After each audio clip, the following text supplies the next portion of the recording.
For months, Valdostans have gone without their main library. The Willis Miller Library remains inoperable due to severe damage sustained by Hurricane Helene, and it won't be reopening anytime soon.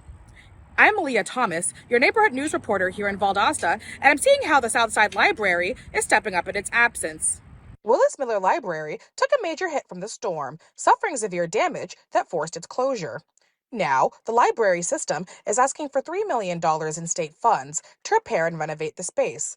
But even if that money does come through, Southside Library manager Kathy James tells me it'll take time for the doors to reopen. It's going to be a little while, at the most a year before the reopening. We don't have a set date. In the meantime, Southside Library has taken in hundreds of new patrons, but for many, the extra 4 to 5 mile drive from the original location makes access difficult. I know that for some people to go out of their way to have access to a public library can be challenging, because recognizing that everybody does not have their own personal transportation and everybody does not always have access to public transportation. So Carlos Hundley, a local educator, now runs an after-school homework program at Southside Library. He says the closure may be an inconvenience for some, but this location is personal. it's on the same side of town, the south end of town of which I was born. I was born and raised in Hudson Docket Housing Projects,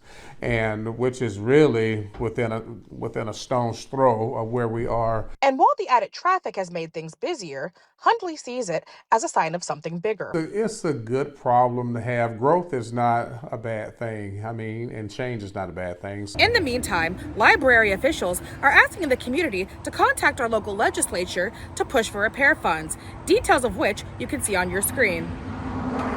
In Valdosta, I'm Aaliyah Thomas, reporting for ABC 27.